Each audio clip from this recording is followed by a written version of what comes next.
I want to thank Ranking Member DeLauro for reviewing the constitutional significance of this rescission bill. I have to say the best thing about that bill is that it represents a long overdue confession or recognition by the Trump White House of Congress's Article 1 powers. By submitting this bill, the White House and Speaker admit that the president doesn't have the power to delay or cancel congressional budget authority without first submitting the proposed rescissions to Congress so that Congress can review the request and determine whether to enact all or part or none of the rescissions. And that's why we should have a fulsome hearing and debate process with respect to these proposed rescissions, because they're being presented to us on a wing and a prayer and a bunch of lies. So, it's just ridiculous that this is how it's coming to us. Look, rescission is a process created by law, enacted by Congress during the Nixon administration, and stop me if you've heard this before. President Nixon tried to illegally impound public funds when he claimed that he was cutting them to prevent unproven fraud, waste, and abuse in order to justify tax cuts for billionaires and big business. It's the same play that we're seeing here today. It's not a new playbook. We've heard and will continue to hear a lot of nonsense from our colleagues, but they're dancing around the obvious. This bill is a sham. Elon Musk's DOGE efforts were a resounding failure, reportedly even ending up in maybe a little fisticuffs in the Oval Office or nearby when people called him on it. So DOGE has probably been the most inefficient and wasteful White House project in American history. In his short stint playing at being a public servant, Musk failed to find any real causes of fraud, waste, or abuse, and not for lack of trying. He didn't find any because that was never the objective. The real goal was to promote some weird culture war agenda and wage war on the nation's civil servants, people who serve the public faithfully, all in order to benefit the billionaire buddies and donors and Mar-a-Lago dudes. The federal budget is arguably the most scrutinized document in the whole country. It is monitored by multiple federal agencies. It's overseen by Congress. There used to be dozens of inspectors general before the current administration fired them, and it's regularly analyzed by outside experts. The programs that Musk and his DOGE brothers claimed to expose were already open to scrutiny, public scrutiny, whether through congressional processes, through oversight by Congress, and through a publicly accessible website, which has been around since, I think, 2006. So in the absence of actual fraud and waste, DOGE and the White House manufactured and continue to this day to repeat absurd and easily disproven lies about transgender mice and 150-year-old Social Security recipients. So this DOGE effort has all been about misdirection to mischaracterize and slander important federal programs so that they can be cut under the pretense of routing waste in order to justify the biggest corporate giveaway in American history. Republicans cannot fix the country's fiscal problems by cutting polio shots for kids and killing Big Bird.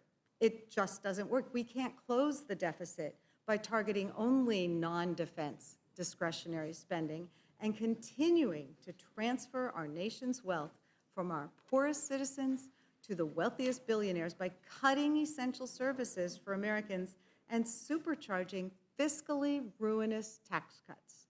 But Republicans have made it clear they don't care about these facts. And by focusing only on non-defense discretionary funding, they're not pushing fiscal reform, they're pushing a radical social agenda on the entire country. So think about what we're talking about here. Republicans are going to completely zero out funding for PBS, including, of course, educational programming for you or your kids.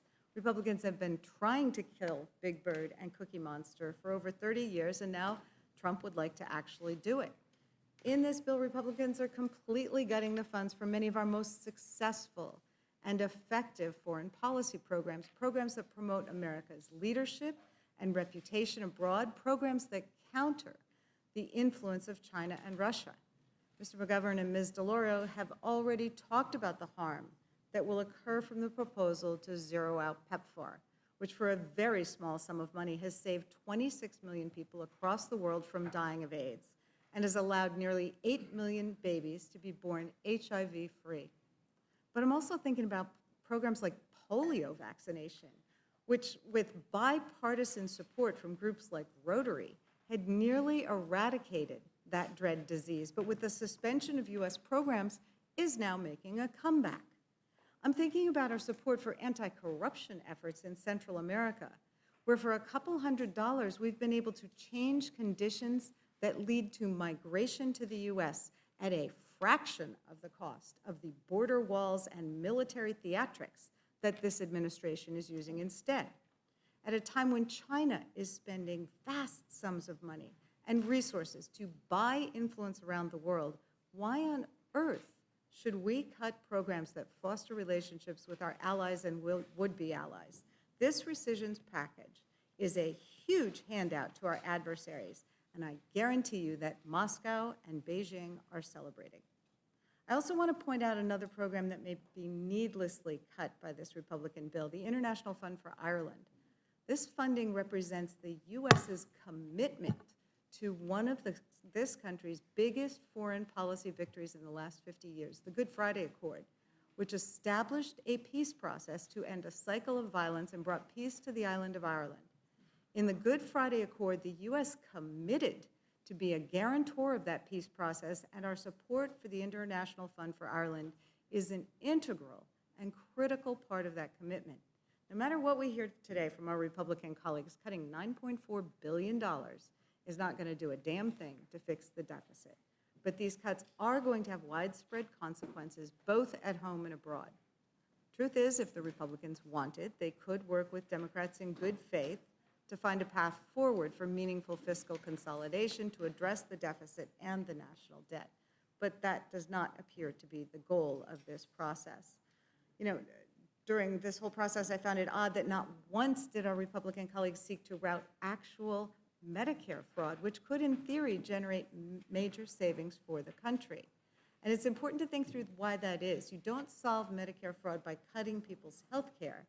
You solve it by hiring and empowering auditors and lawyers who can investigate fraudsters and recover lost funds.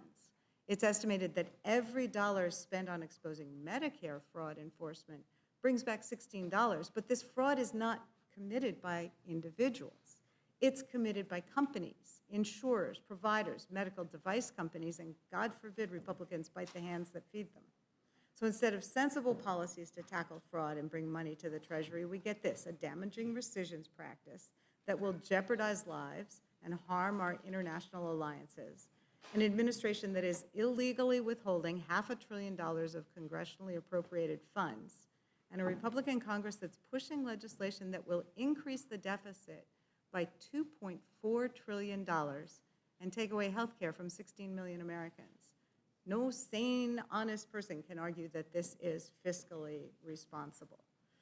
And while billionaires and millionaires get their handouts, 16 million Americans are likely to lose their health care, and nearly every working American will have the burden of the cost of the president's tariffs. It's a massive scam. Beyond the actual text of this rescissions bill, it's really important we highlight the fact that today's rule is also reportedly going to include provisions that will make significant policy changes to the Republican reconciliation bill, which you will recall was rushed through Congress with such haste in a series of hearings which started or ended in the middle of the night, and which was so rushed that many of our Republican colleagues now claim that they didn't know what was in the bill. But now that the Speaker is going to make major changes to that bill without any transparency or scrutiny, it's thousands of pages of bill. It directly impacts every single American.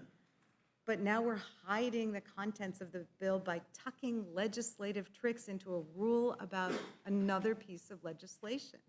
So how offensive is it that this big, ugly bill, which is supposed to be the centerpiece of the Trump agenda, is being changed after it's already been voted on by the House of Representatives?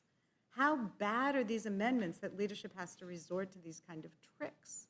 For that reason alone, all those Republican members who now say they voted for the big, ugly reconciliation bill without knowing what was in it, they should vote against this bill, or they should vote against this rule so they can have the opportunity to debate and vote on the bill with full knowledge of what is actually in it and to be completely transparent to their constituents.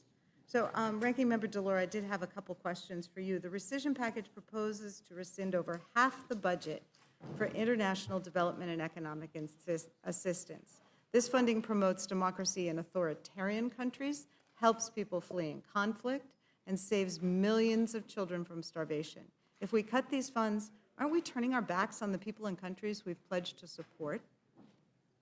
Well, the answer to that is yes, but I believe that countries around the globe are beginning to believe that the U.S. can't be counted on, that our word is not our bond. I think we've proven that with regard to Ukraine. I think we just turn our backs to allies who have been, countries that we have been allies for years, whether it is Canada, whether it is UK, whether it is the European countries. And I really do believe today that they view that we can't be a trusted partner in what they want to do. But the things that you have ticked off that are in this bill, and particularly, I mentioned Gavi, the vaccination issue, and by the way, China is hot to be a part of that. They went in on COVID when we would not do that and provide the international aid to assist these countries with the COVID pandemic. But we've talked about global health programs with state and USID. We've talked about PEPFAR, that we are the international peacekeeping. We're not interested in doing that in order that there be cuts would undermine operations like the UN mission in Lebanon with UNIFIL.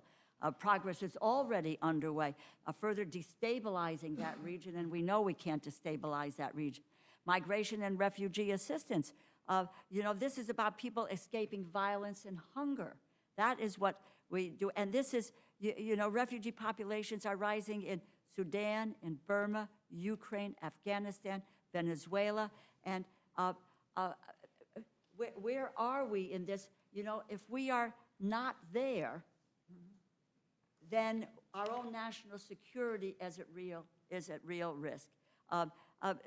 This is economic support and development assistance. This is vital assistance to Egypt, Jordan. Jordan is one of our strongest allies, the most stable country in the Middle East. And we turn our back on Jordan and the assistance that they need. The Pacific Islands. We weaken efforts to counter China's growing influence. We take resources away from the poorest countries. We are forcing 40 million children out of school, denying over 6 million smallholder farmers access to improved seeds and fertilizer. That heightens the risk of future food crises and starvation.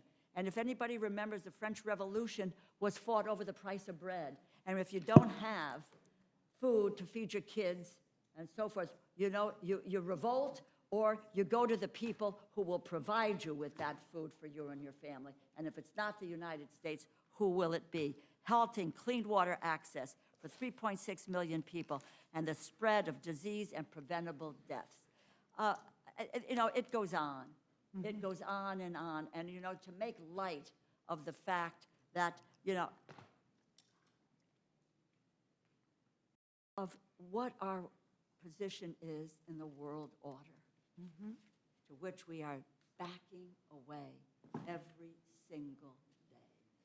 We are no longer the trusted partner of the free world as we have been in the past. And that, quite frankly, is a disgrace.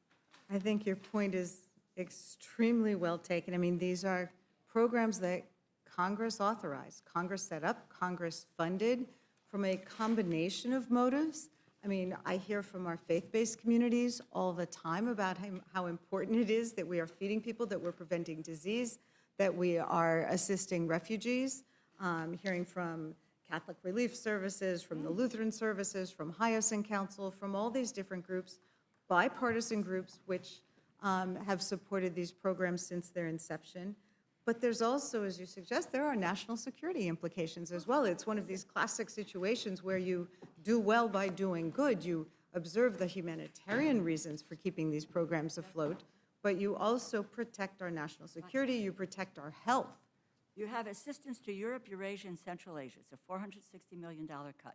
Ukraine is the largest recipient of the eliminated funding directed to anti-corruption activities, agriculture and food security, resiliency on the energy grid. It eliminated funding also impacts support for Moldova, Armenia, Georgia, which count on U.S. assistance to counter the threat of Russian aggression. Mm-hmm. You know, you can't have it both ways. Mm-hmm. You can't want to counter China's influence in the world or Russia's aggression and countering that, and at the same time just take away all of the tools that allow us to be that force for their survival and for the survival of democracy around the world. And it's dangerous. It is dangerous to the United States of America and the direction that it's going. I'll just make this one last comment because I can't stop going back to this. These cuts are illegal. There should be no debate about that.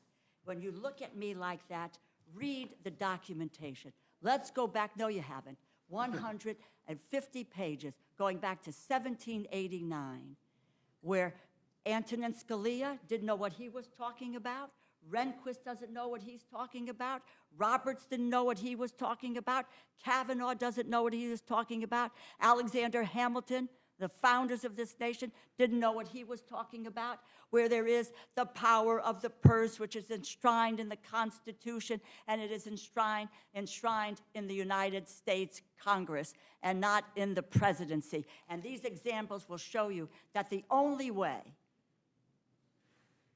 that funds were either delayed or approved was through the power inserted by the Congress. I would like to place this in the record so that people can read it and understand this myth of the president's ability to impound.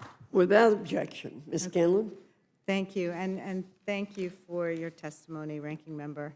You know, aside from the constitutional reasons, the actual impact on people, this is all so misguided, this whole penny-wise, pound-foolish approach of this administration in general, but particularly with respect to the rescissions that are before us today. The idea that you would cut these really impactful, low-dollar investments in health and security in favor of much more expensive military solutions is astonishing and I think extremely misguided. Thank you for your testimony. I yield back. Thank you.